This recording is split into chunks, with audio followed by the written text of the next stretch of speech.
ಪ್ರಸ್ತುತ ನ್ಯೂಸ್ನ ವಿಶೇಷ ಕಾರ್ಯಕ್ರಮಕ್ಕೆ ಸ್ವಾಗತ. ನಿಮಗೆ 2006ರ ಚಾಮುಂಡೇಶ್ವರಿ ಬೈ ಎಲೆಕ್ಷನ್ ನೆನಪಿರಬಹುದು. ಅಂತಹದೊಂದು ಎಲೆಕ್ಷನ್ ಈ ಕರ್ನಾಟಕದಲ್ಲಿ ನಡೆದೇ ಇಲ್ಲ. ಅವತ್ತು JDSನಿಂದ ವಜಾಗೊಂಡು ಕಾಂಗ್ರೆಸ್ ಸೇರಿದ ಸಿದ್ದರಾಮಯ್ಯನವರು ತನ್ನ ಶಾಸಕ ಸ್ಥಾನಕ್ಕೆ ರಾಜೀನಾಮೆ ನೀಡಿ ಉಪಚುನಾವಣೆ ಎದುರಿಸಿದರು. ಆಗ ಕುಮಾರಸ್ವಾಮಿ ನೇತೃತ್ವದ JDS ಮತ್ತು BJP ಮೈತ್ರಿ ಸರ್ಕಾರ ಇತ್ತು. ಕಾಂಗ್ರೆಸ್ ಅಭ್ಯರ್ಥಿ ಸಿದ್ದರಾಮಯ್ಯನವರನ್ನ ಸೋಲಿಸಲು ಇಡೀ ಮೈತ್ರಿ ಸರ್ಕಾರವೇ ಚಾಮುಂಡೇಶ್ವರಿಯಲ್ಲಿ ಬೀಡು ಬಿಟ್ಟಿತ್ತು. ದೇವೇಗೌಡರ ಆದಿಯಾಗಿ ಕುಮಾರಸ್ವಾಮಿ, ಯಡಿಯೂರಪ್ಪ ಸೇರಿದಂತೆ ಇಡೀ ಸರ್ಕಾರವೇ ಅಲ್ಲಿಗೆ ಹೋಗಿತ್ತು. ಪೂರ್ತಿ JDS ಮತ್ತು BJP ಪಕ್ಷ ಚಾಮುಂಡೇಶ್ವರಿಗೆ ಶಿಫ್ಟ್ ಆಗಿತ್ತು. ಅಂಥ ಜಿದ್ದಿನ ಚುನಾವಣೆಯನ್ನ ಕರ್ನಾಟಕ ಕಂಡೇ ಇರಲಿಲ್ಲ.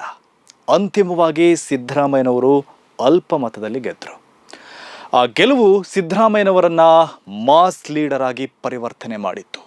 ಕಾಂಗ್ರೆಸ್ನಲ್ಲಿ ಅವರಿಗೆ ಬಲ ಸಿಕ್ತು. ಅದೇ ಬಲದಲ್ಲಿ ಅವರು 2 ಸಲ ಮುಖ್ಯಮಂತ್ರಿ ಕೂಡ ಆದರು. ಒಂದು ವೇಳೆ ಅಂದು ಸಿದ್ದರಾಮಯ್ಯನವರು ಸೋತಿದ್ದಿದ್ರೆ ಅವರ ರಾಜಕೀಯ ಜೀವನವೇ ಅಂತ್ಯ ಆಗುವ ಸಾಧ್ಯತೆ ಇತ್ತು. ಆದರೆ 2006ರ ಚಾಮುಂಡೇಶ್ವರಿ ಗೆಲುವು ಸಿದ್ದರಾಮಯ್ಯನವರಿಗೆ ಸಂಜೀವಿನಿ ಆಯಿತು. ಅದು ರಾಜಕೀಯವನ್ನೇ ಪರಿವರ್ತನೆ ಮಾಡಿತು. ಸಿದ್ದರಾಮಯ್ಯ ಈಗ ಮುಖ್ಯಮಂತ್ರಿ ಸ್ಥಾನದಲ್ಲಿ ವಿರಾಜಮಾನರಾಗಿದ್ದಾರೆ. ಆ ನಂತರದಲ್ಲಿ ಅಂತಹದೊಂದು ಜಿದ್ದಿನ ಚುನಾವಣೆ ಇಲ್ಲಿ ನಡೆದೇ ಇಲ್ಲ. ಆದರೆ ಈ ಸಲ ಅಂತಹದೊಂದು ಚುನಾವಣೆ ನಡೆಯುವ ಸಾಧ್ಯತೆಯೊಂದು ಈಗ ಕಂಡು ಬರ್ತಾ ಇದೆ. ಈ ಬಾರಿ ರಾಮನಗರ ಜಿಲ್ಲೆಯ ಚನ್ನಪಟ್ಟಣ ವಿಧಾನಸಭಾ ಕ್ಷೇತ್ರದ ಬೈ ಎಲೆಕ್ಷನ್ ಚಾಮುಂಡೇಶ್ವರಿ ಎಲೆಕ್ಷನ್ ಥರ ನಡೆಯುತ್ತೆ ಅಂತ ಹೇಳಲಾಗ್ತಾ ಇದೆ. ಯಾಕೆಂದರೆ ಕುಮಾರಸ್ವಾಮಿಯ ಗುಹೆಯೊಳಗೆ ನುಗ್ಗಿ ಬೆಂಗಳೂರು ಗ್ರಾಮಾಂತರ ಸೋಲಿನ ಪ್ರತೀಕಾರ ತೀರಿಸಲು DCM DK ಶಿವಕುಮಾರ್ ರೆಡಿಯಾಗಿದ್ದಾರೆ ಅನ್ನೋದು ರಾಜ್ಯ ರಾಜಕಾರಣದ ಲೇಟೆಸ್ಟ್ ಸುದ್ದಿ. ಚನ್ನಪಟ್ಟಣ ವಿಧಾನಸಭಾ ಬೈ ಎಲೆಕ್ಷನ್ಗೆ ನಾನೇ ಕಾಂಗ್ರೆಸ್ ಅಭ್ಯರ್ಥಿ ಆಗ್ತೇನೆ ಅಂತ DKಶಿ ಅವರು ತನ್ನ ಆಪ್ತರ ಬಳಿ ಹೇಳಿಕೊಂಡಿದ್ದಾರೆ. ಅಲ್ಲದೆ ಇವತ್ತು DKಶಿ ಅವರು ಚನ್ನಪಟ್ಟಣದ ಟೂರ್ ಕೂಡ ಮಾಡಿದ್ದಾರೆ. ಇಡೀ ದಿನ ಚನ್ನಪಟ್ಟಣದಲ್ಲಿ ಬಿರುಸಿನ ಸಂಚಾರದಲ್ಲಿದ್ದಾರೆ. ಒಂದೇ ದಿನ 14 ದೇವಸ್ಥಾನಗಳಿಗೂ ಭೇಟಿ ನೀಡಿದ್ದಾರೆ. ಹೀಗಾಗಿ DKಶಿ ಅವರ ಇಂದಿನ ಭೇಟಿ ಅವರ ಚುನಾವಣಾ ರಿಹರ್ಸಲ್ ಅಂತ ಹೇಳಲಾಗ್ತಾ ಇದೆ. ಚುನಾವಣೆ ಘೋಷಣೆಗೂ ಮುನ್ನ ಚನ್ನಪಟ್ಟಣದಲ್ಲಿ DKಶಿ ತಯಾರಿ ಮಾಡ್ತಿರೋದು ಕಂಡು ಬರ್ತಾ ಇದೆ. ಪಕ್ಷ ಹೇಳಿದ್ರೆ, ಚನ್ನಪಟ್ಟಣದ ಜನರು ಬಯಸಿದ್ರೆ ನಾನೇ ಸ್ಪರ್ಧೆ ಮಾಡ್ತೇನೆ ಅಂತ DKಶಿ ಇವತ್ತು ಬೆಳಗ್ಗೆ ಹೇಳಿದ್ದಾರೆ. ಚನ್ನಪಟ್ಟಣದ ಜನರ ಋಣ ತೀರಿಸಬೇಕು ಅಂತಾನು ಹೇಳಿದ್ದಾರೆ. ಅಲ್ಲಿಗೆ ಚನ್ನಪಟ್ಟಣ ಉಪಚುನಾವಣೆಯಲ್ಲಿ DKಶಿ ಸ್ಪರ್ಧೆ ಬಹುತೇಕ ಖಚಿತ ಅಂತಾನೆ ಹೇಳ್ಬೋದು. ಕುಮಾರಸ್ವಾಮಿಯವರು ಮಂಡ್ಯ ಲೋಕಸಭಾ ಕ್ಷೇತ್ರದಲ್ಲಿ ಗೆದ್ದು ಕೇಂದ್ರದಲ್ಲಿ ಮಂತ್ರಿಯೂ ಆಗಿದ್ದಾರೆ. ಚನ್ನಪಟ್ಟಣದ ಶಾಸಕ ಸ್ಥಾನಕ್ಕೆ ರಾಜೀನಾಮೆ ಕೂಡ ಕೊಟ್ಟಿದ್ದಾರೆ. ಹೀಗಾಗಿ ಶೀಘ್ರದಲ್ಲಿ ಅಲ್ಲಿ ಬೈ ಎಲೆಕ್ಷನ್ ನಡೆಯುತ್ತೆ. ಬೈ ಎಲೆಕ್ಷನ್ನಲ್ಲಿ ಕುಮಾರಸ್ವಾಮಿಯವರ ಮಗ ನಿಖಿಲ್ ಕುಮಾರಸ್ವಾಮಿ JDS BJP ಮೈತ್ರಿ ಅಭ್ಯರ್ಥಿ ಆಗ್ಬೋದು ಅಂತ ಹೇಳಲಾಗ್ತಾ ಇದೆ. ಇತ್ತ DK ಶಿವಕುಮಾರ್ ಕಾಂಗ್ರೆಸ್ನಿಂದ ನಾನೇ ಅಭ್ಯರ್ಥಿ ಆಗ್ತೀನಿ ಅನ್ನೋ ತೀರ್ಮಾನಕ್ಕೆ ಬಂದಂತಿದೆ.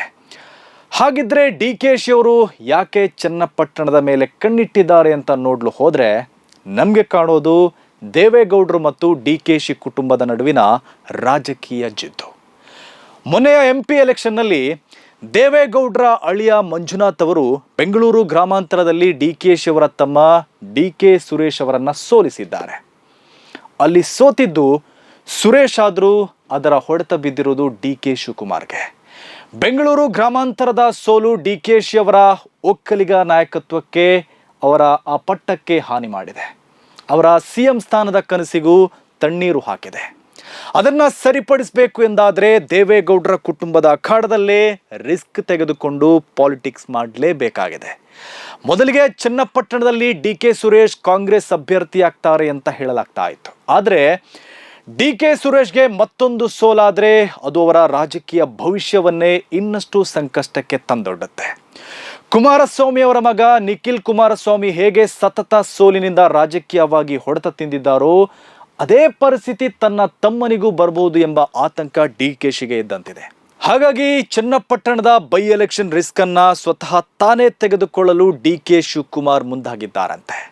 ಚನ್ನಪಟ್ಟಣದಲ್ಲಿ ತಾನು ನಿಂತು ಕನಕಪುರ ಕ್ಷೇತ್ರವನ್ನ ತಮ್ಮನಿಗೆ ತ್ಯಾಗ ಮಾಡಬೇಕು ಅನ್ನೋ ಯೋಚನೆ ಕೂಡ DKಶಿ ಅವರಲ್ಲಿದೆ ಅಂತ ಆಪ್ತರಿಂದ ತಿಳಿದು ಬಂದಿದೆ.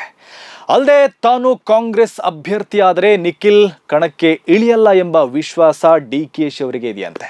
ಹೀಗಾದರೆ ದೇವೇಗೌಡರ ಕುಟುಂಬದಿಂದ ಮತ್ತೊಬ್ಬ ಯುವಕ ಶಾಸನಸಭೆ ಪ್ರವೇಶ ಮಾಡದಂತೆ ತಡೆಯಬಹುದು. ನಿಖಿಲ್ ಕುಮಾರಸ್ವಾಮಿ ಚುನಾವಣೆಯಿಂದ ಹಿಂದೆ ಸರಿದರೆ ಮೂರನೇ ಹಂತದ ಒಕ್ಕಲಿಗ ನಾಯಕತ್ವ ದೇವೇಗೌಡರ ಕುಟುಂಬದಿಂದ ಪಾಲಾಗೋದು ತಪ್ಪುತ್ತೆ ಎಂಬ ಲೆಕ್ಕಾಚಾರವು DKಶಿ ಅವರಲ್ಲಿದೆಯಂತೆ. ಅಲ್ಲದೆ ಚನ್ನಪಟ್ಟಣ ಎಂಬ ಕುಮಾರಸ್ವಾಮಿಯ ಕೋಟೆಯನ್ನ ಕೆಡವಿ ಅಲ್ಲಿ ಕಾಂಗ್ರೆಸ್ ಬಾವುಟ ನೆಟ್ರೆ DKಶಿ ಅವರು ಮತ್ತೊಬ್ಬ ಮಾಸ್ ಲೀಡರ್ ಆಗ್ತಾರೆ. ಹಾಗಾದ್ರೆ ಒಕ್ಕಲಿಗ ನಾಯಕತ್ವ ಕೂಡ ಗಟ್ಟಿಯಾಗತ್ತೆ, ತಮ್ಮ ಕನಸಿನ CM ಪಟ್ಟ ಕೂಡ ಬೇಗನೆ ಉಳಿಯಬಹುದು ಎಂಬ ಲೆಕ್ಕಾಚಾರವು DK ಶಿವಕುಮಾರ್ ಅವರಿಗಿದೆ. ಹೀಗಾಗಿ ಚನ್ನಪಟ್ಟಣದಲ್ಲಿ ತಾನೇ ಅಭ್ಯರ್ಥಿಯಾಗುವ ಮೂಲಕ ಕರ್ನಾಟಕದ ರಾಜಕಾರಣದ ಅತಿ ದೊಡ್ಡ ರಿಸ್ಕ್ ತೆಗೆದುಕೊಳ್ಳಲು DK ಶಿವಕುಮಾರ್ ರೆಡಿಯಾಗಿದ್ದಾರೆ ಅಂತ ತಿಳಿದು ಬಂದಿದೆ.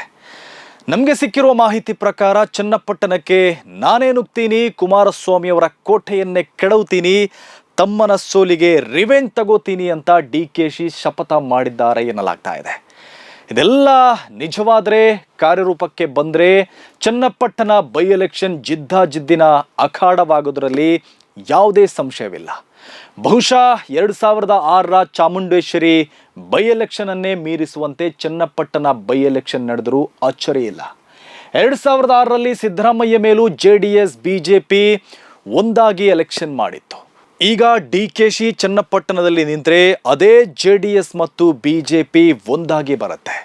ಈ ಮೈತ್ರಿಯನ್ನ ಕೆಡವಿ DKಶಿ ಗೆದ್ರೆ ಅವರು ಸಿದ್ದರಾಮಯ್ಯ ರೇಂಜಿಗೆ ಮತ್ತೊಬ್ಬ ಮಾಸ್ ಲೀಡರ್ ಆಗಿ ಕಾಂಗ್ರೆಸ್ನಲ್ಲಿ ಎದ್ದು ನಿಲ್ತಾರೆ. CM ಸೀಟ್ಗೂ ಟವೆಲ್ ಹಾಕ್ತಾರೆ.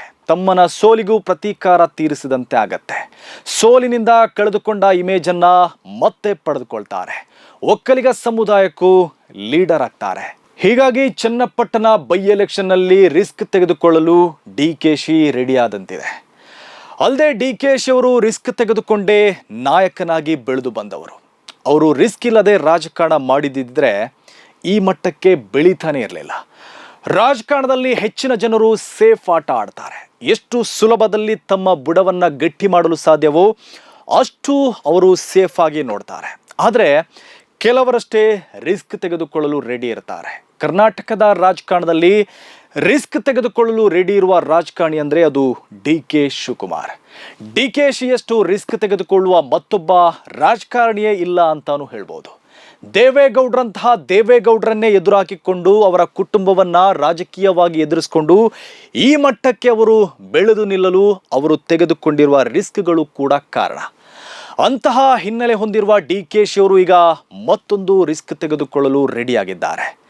ಅಂದಹಾಗೆ ಇಲ್ಲಿ DKಶಿಗೂ ರಿಸ್ಕ್ ಇದೆ, ಕುಮಾರಸ್ವಾಮಿ ಅವ್ರಿಗೂ ರಿಸ್ಕ್ ಇದೆ, CP ಯೋಗೇಶ್ವರಿಗೂ ರಿಸ್ಕ್ ಇದೆ. ಹೀಗಾಗಿ DKಶಿ ಅಭ್ಯರ್ಥಿ ಆದರೆ JDS BJP ಮೈತ್ರಿಯಲ್ಲಿ ಯಾರು ಅಭ್ಯರ್ಥಿ ಆಗ್ತಾರೆ ಎಂಬ ಕುತೂಹಲ ಇದೆ.